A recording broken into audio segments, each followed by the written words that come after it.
Muy buenos días a todos y a todas. Muchas gracias a Asbama por la invitación.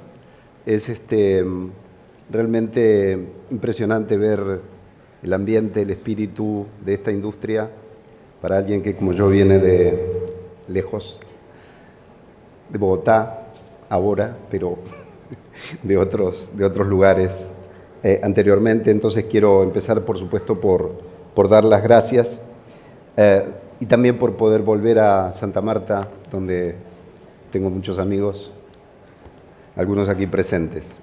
Yo hoy les vengo a hablar de puertos,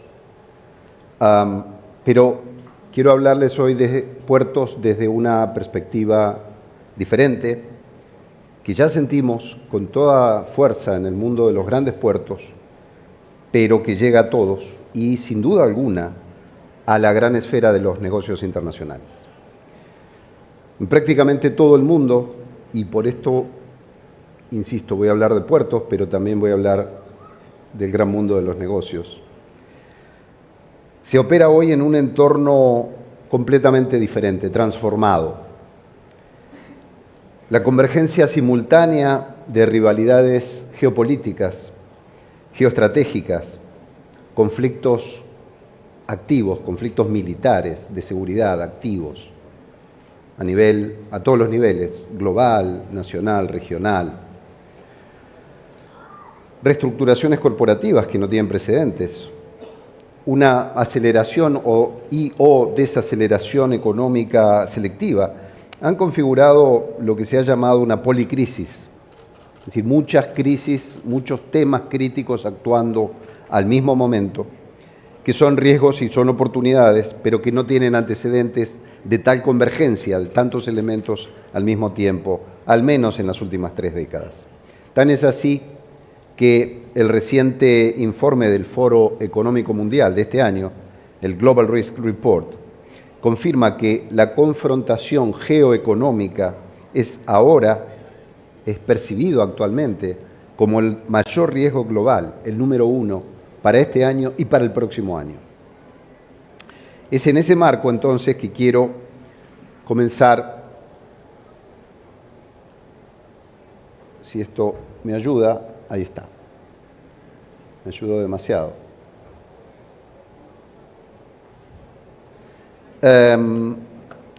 Quiero plantear 4 dimensiones que hacen al contexto, como decía, de los puertos, pero también de los negocios.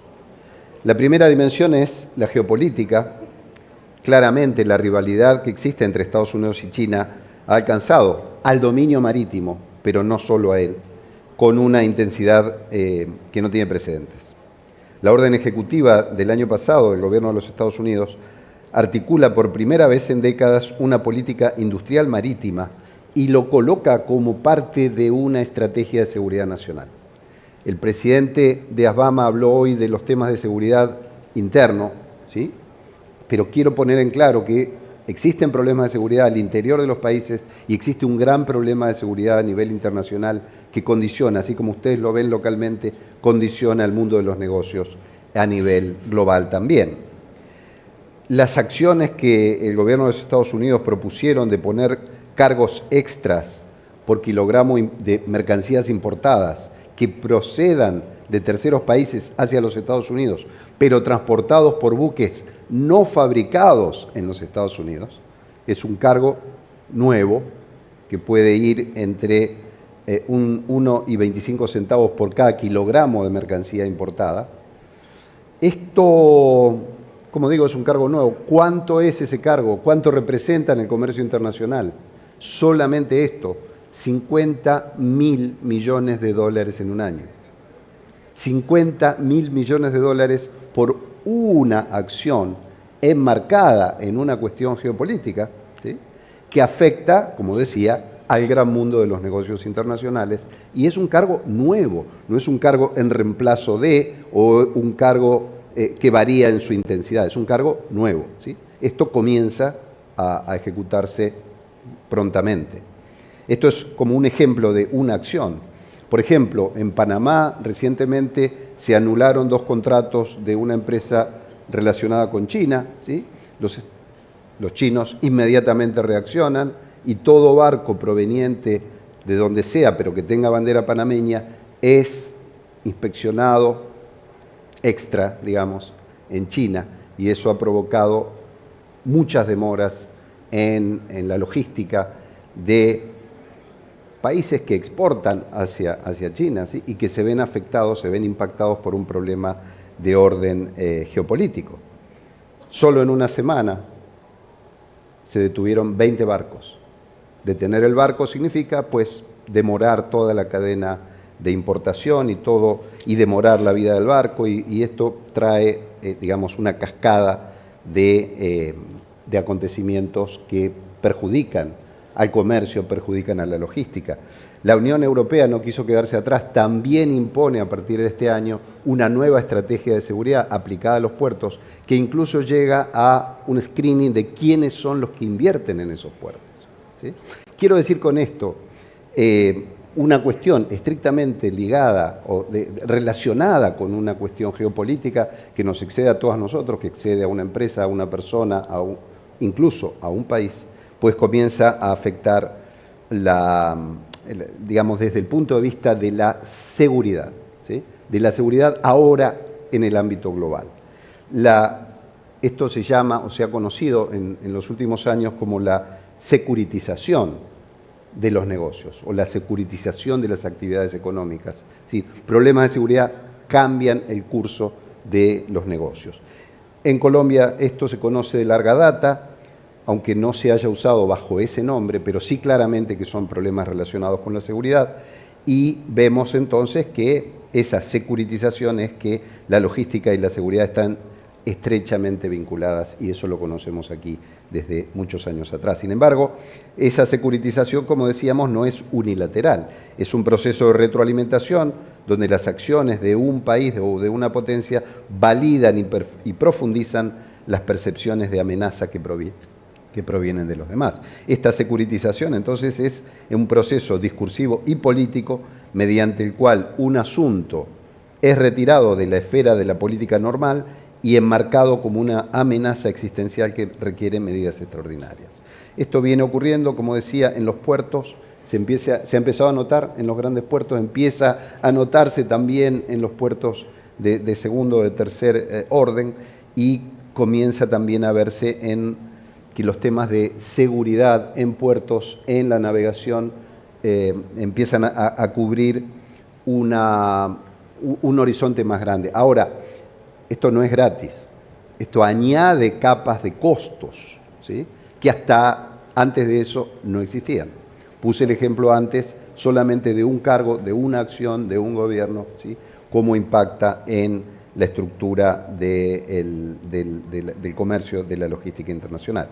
Esto lo voy a profundizar un poco más tarde para poner ejemplos de cómo en todo el mundo esto va ocurriendo, y desde América Latina lo vemos de lejos, pero nos empieza a afectar.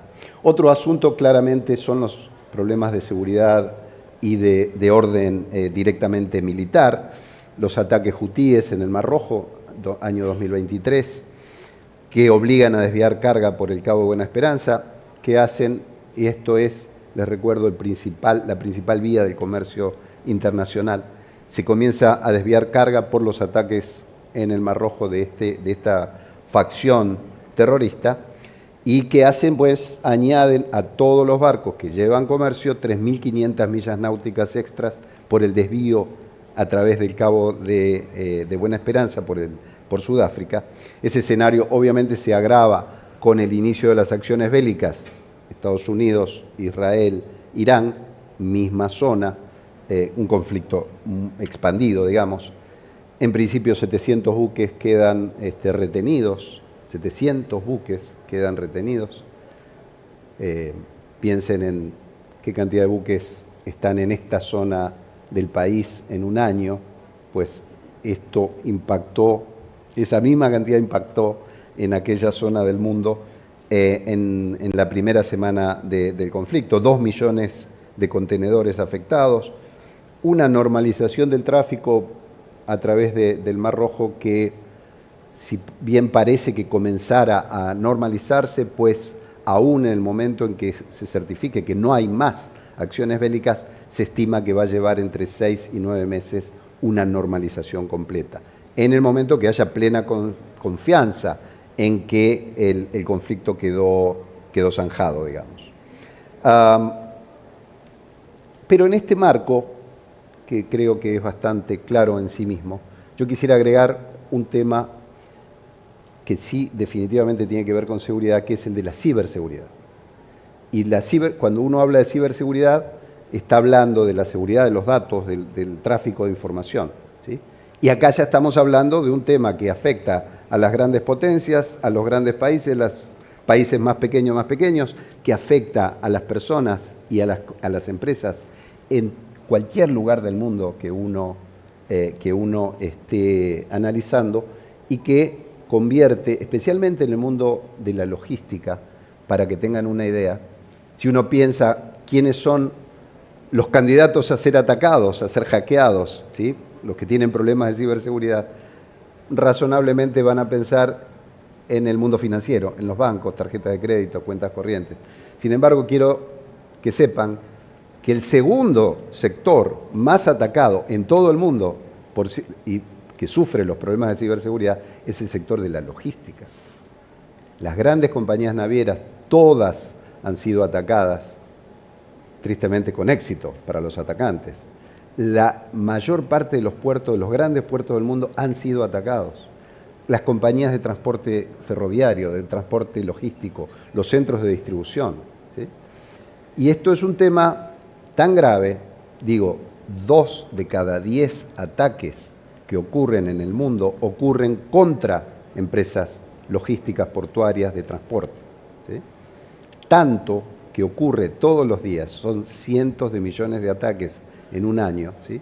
Pero a veces no se habla porque las compañías tienen como el miedo a la mala reputación, ¿sí? A la mala publicidad. Entonces, en realidad se supone que hay muchos más ataques. Bueno, este es un tema común a todos nosotros.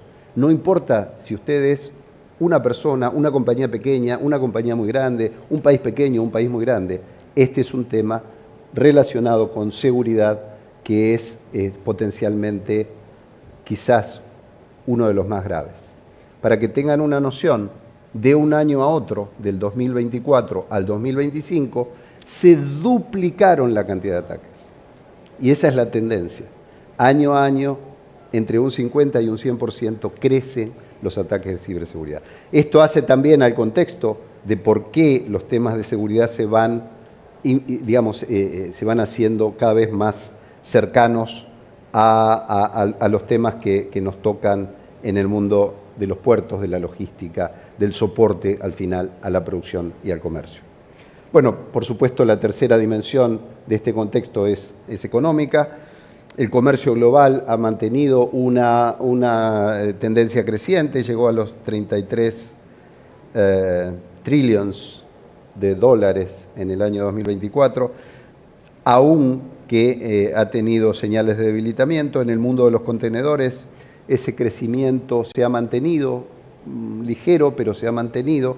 Sin embargo, se han mostrado también algunas señales preocupantes especialmente a partir del inicio de la guerra de Irán, algunas señales preocupantes de caída de ese comercio por contenedores, ¿sí?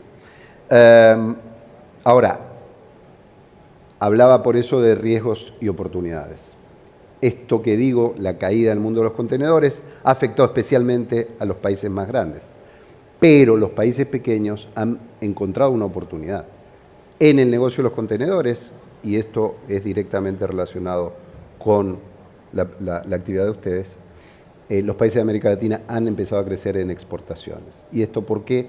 Porque países involucrados en problemas de seguridad severos han cedido parte de sus negocios a otros países, ¿sí? América Latina, hasta el día de hoy, en lo que va del año, se ve beneficiada, digamos, y posiblemente se han podido tomar esa oportunidad ligada a un problema como el que estamos hablando. Sin embargo, esto no deja de traer problemas a los puertos, porque esto significa mayor demanda de actividad, significa congestión. Los principales puertos, y eso involucra también a Colombia, en lo que va del año presentan signos de congestión, que trae, por supuesto, problemas de funcionamiento, de confiabilidad de la cadena de suministro. Hoy por hoy, por ejemplo, si un barco llega al puerto de Hamburgo, ¿sí?, tiene que esperar 4 días para poder atracar, ¿sí? Hasta hace 2 años atrás prácticamente llegaba y atracaba. Hoy Hamburgo, un puerto muy importante del mundo, el tiempo de espera para atracar es de 4 días, y lo pongo nada más que como un ejemplo de la mayoría de los puertos del mundo. Tenemos también una dimensión corporativa que también se ve, y ustedes lo pueden ver también en Colombia, que es la consolidación, especialmente en el sector naviero, en el sector logístico, ¿sí?, que se ha dado en los últimos 10 años de manera bastante acelerada, y donde se ven en muchos países, incluidos los de América Latina, esta fusión de actividades entre compañías navieras, operadores de terminales, incluso operadores de logística interna, de transporte interno. Esto, puesto así como dimensión, entonces, configura lo que quiero mencionar sobre estos grandes desafíos que este contexto le pone a los puertos. Y son estos... ok, gracias. Esto que mencionaba, en primer lugar, la geopolitización, la volatilidad del comercio marítimo y los nuevos costos de cumplimiento que mencioné, estos problemas de los que estamos hablando, de orden geopolítico, que se trasladan al comercio marítimo internacional, además agregan capas de costos, como puse algún ejemplo en ese momento. Quiero decir con esto que tradicionalmente, cuando se analizaba una operación de comercio internacional, una importación, uno pensaba en los grandes componentes: cuánto cuesta producir, cuánto cuesta llevarlo al puerto, cuánto cuesta transportarlo, y lo mismo después desde el otro lado. Al introducirse estas cuestiones de seguridad en la cadena de producción y logística, lo que estamos haciendo es agregar nuevos costos, ¿sí? Costos de compliance al llegar a los puertos de destino, los costos de control sobre los ilícitos. Lo que ha traído esta expansión del comercio internacional por contenedores también ha aumentado lo que se llama la contaminación de los contenedores. Y esto en los puertos agrega costos, agrega tiempos operativos al salir, agrega tiempos operativos al llegar, agrega costos al llegar. Esto puede afectar, quiero decir, la competitividad de los productos. Entonces, en resumen, estos recargos generan capas acumulativas de costos que penalizan a los puertos que no tienen la capacidad institucional y la capacidad de seguridad. En esto, otra vez, la seguridad vuelve a ser clave. La securitización de las que ya le hablé, de la infraestructura portuaria y el transporte marítimo. Esto es para mí extremadamente importante y lo vamos a ver cada vez más. Los puertos son tratados ahora como activos de seguridad no solamente nacional, sino también internacional, y justifican lo que algunos países consideran como intervenciones extraordinarias: bloqueo de adquisiciones, nacionalización de concesiones, mandatos de ciberseguridad. Entonces, vemos que hay una acción relacionada con la securitización que a su vez va bloqueando el sistema internacional de ayudas que existía y que se va paulatinamente disminuyendo, ¿sí? Y que lo hemos visto recientemente, especialmente en los grandes actores: Estados Unidos, la Unión Europea, China, ¿sí? Están mostrando acciones muy concretas con esto, de la consolidación corporativa, que es un desafío para la industria portuaria, ya les he hablado un poco, y esto plantea también la reconfiguración de concesiones portuarias en este particular entorno geopolítico. Y digo esto porque es extremadamente importante esto de las concesiones portuarias en países como nosotros, como en Colombia y la mayoría de los países de América Latina, donde las concesiones portuarias tienen una vida límite y que ya la tenemos a la vista. Es decir, año 2032, 33, 34, las concesiones empiezan a vencer, hay que tomar acciones inmediatas, porque el funcionamiento del sistema portuario es clave, como ustedes lo saben perfectamente, para el funcionamiento del comercio, y la vida de esas concesiones, el funcionamiento de los puertos, debería ya estar siendo considerado con una solución a lo que es vista en 6 años. Y en la vida de un puerto, y mucho más en la de una concesión portuaria, 6 años no es nada. Y sin embargo, tristemente, pocos países en América Latina están tomando esa acción de manera preventiva, digamos. Pero además están creciendo los grandes puertos, como por ejemplo Santos en Brasil, los puertos en Chile, conocen el caso de Chancay en Perú. Es decir, al mismo tiempo que se están dando pasos muy rápidos y de expansión fuerte en algunos países, la verdad es que lo que ya tenemos funcionando y que es lo que más hay que cuidar, tiene un límite temporal muy claro, 2033 creo que es, 34 en Colombia, ¿sí? Y de aquí a eso no falta nada. Entonces necesitamos que los gobiernos pongan en acción ya mecanismos para asegurar la continuidad de los puertos concesionados. Vemos una competencia portuaria global intensificada, como digo, mayor y mayor participación de los grandes grupos internacionales de operación portuaria, ligados muchas veces a compañías navieras, pero al mismo tiempo una fragmentación regulatoria a nivel nacional, y esto también está ocurriendo en Colombia, que no se adecúa, digamos. Nosotros seguimos en la mayoría de nuestros países, incluido Colombia, manteniendo legislación portuaria que data de más de 30 años. Y eso, lo que sirvió y fue muy bueno hace 30, 35 años en algunos casos, ¿sí? Hay que revisar, hay que prepararse. Esa fragmentación regulatoria es una amenaza que tenemos sobre el funcionamiento de los puertos, sobre el funcionamiento de una parte tan importante de la cadena logística como son los puertos. Hablamos de grandes desafíos y tengo que pasar muy rápido por cada uno, pero bueno, por supuesto la vulnerabilidad climática. Hay un estudio reciente que estima que los daños ocasionados al sistema portuario en general en el mundo, ligados a la vulnerabilidad climática, tiene un costo anual de 7.600 millones de dólares. Piensen lo que cuesta construir un puerto, ¿sí? Y cómo el clima a veces lo destruye. Para poner un ejemplo, el año pasado el huracán Melissa en Jamaica destruyó el 44% del Producto Interno Bruto de Jamaica. 44%.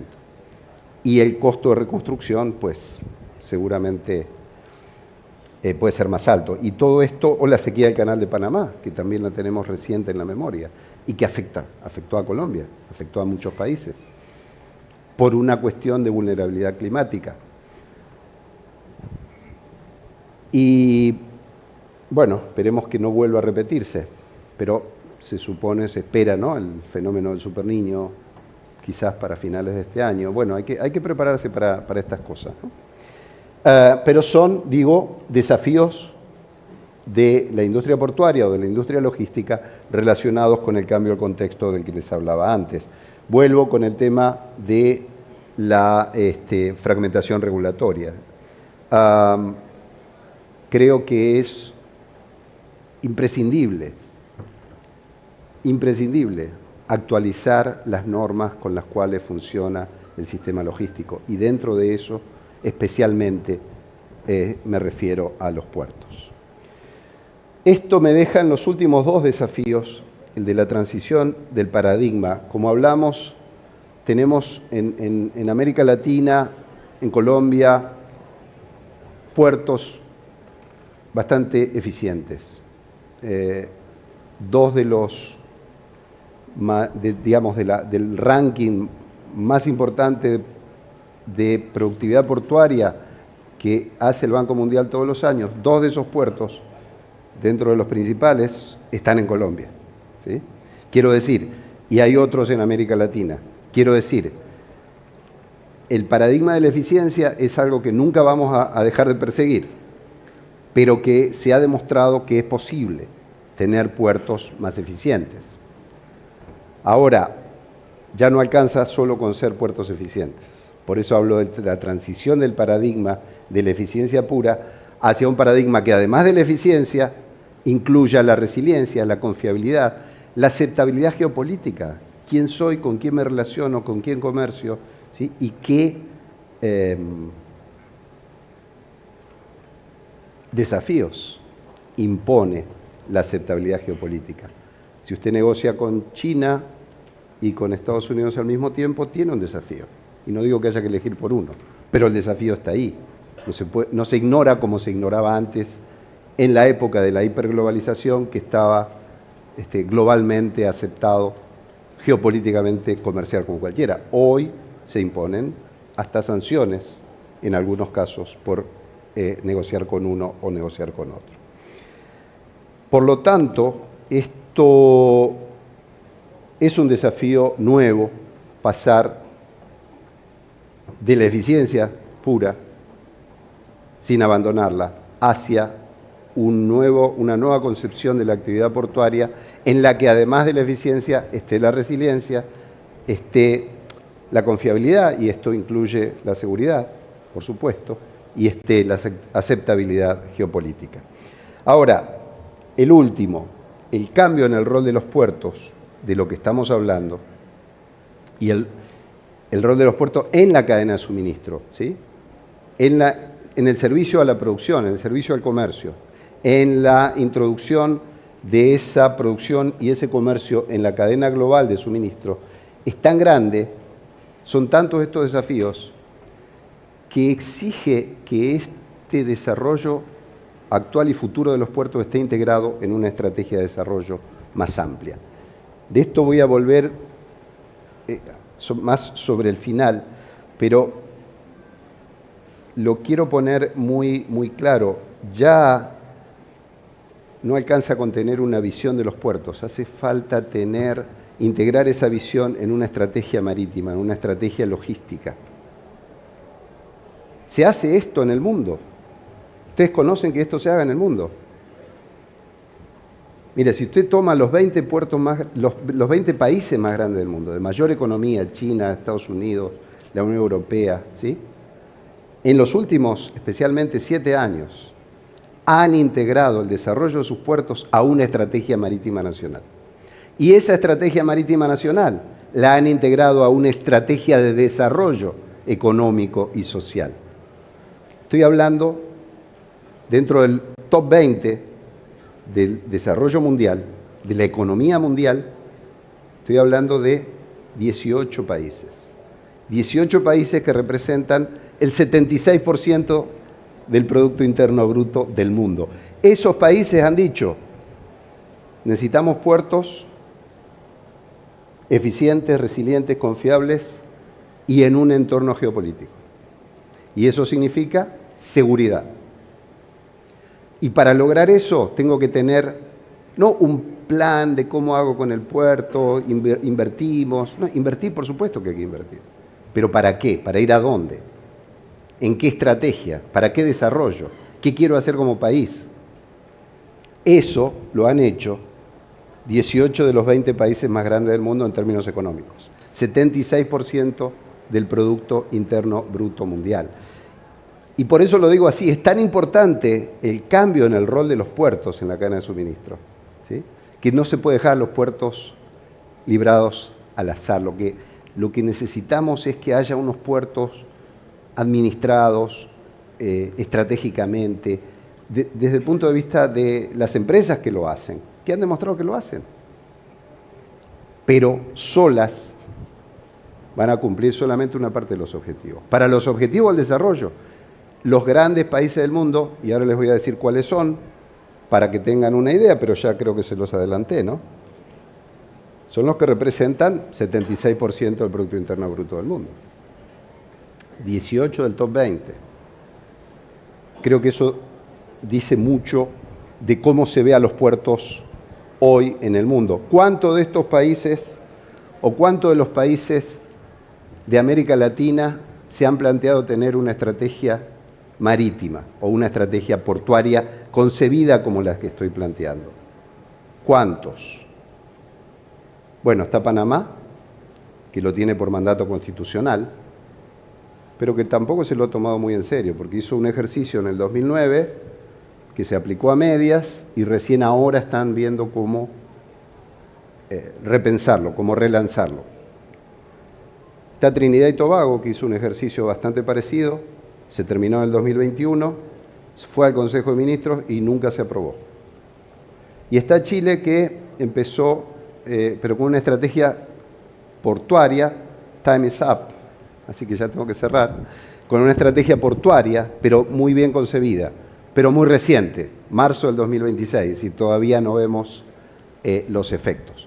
Pero quiero decir que esto para mí es una buena forma, mirando lo que ha pasado a partir de, sobre todo el 2015, hasta ahora, en la Unión Europea, Estados Unidos, India, Singapur, Alemania, Francia, España. Cuando digo la Unión Europea, por supuesto los 27, pero además algunos de los países que son parte lo han hecho en forma individual. Australia, Nueva Zelanda, Dinamarca, bueno, etcétera, ¿sí? Esos países han lanzado una estrategia marítima y portuaria para atender los desafíos del comercio internacional y, por supuesto, de los puertos. Entonces, ¿qué nos dice esto? Que la planificación estratégica, algo de lo que no se hablaba hacía décadas, ¿sí? Ha vuelto a las grandes economías del mundo. Y le han puesto especial atención ¿a qué temas? Seguridad, desarrollo marítimo, cadena de suministro, estrategia portuaria, como parte de la estrategia principal de desarrollo de esos países. No sé si en América Latina podemos darnos el lujo de tratar de hacer las cosas de una forma tan ordenada. Yo creo que no. Pero tampoco veo mucha acción, mucha proacción, digamos, en ese sentido. Quiero entonces cerrar acá porque me he quedado sin tiempo.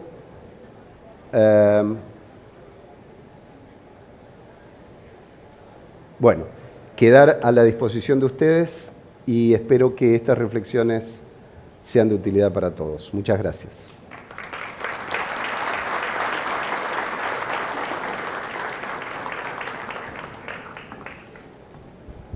Gracias.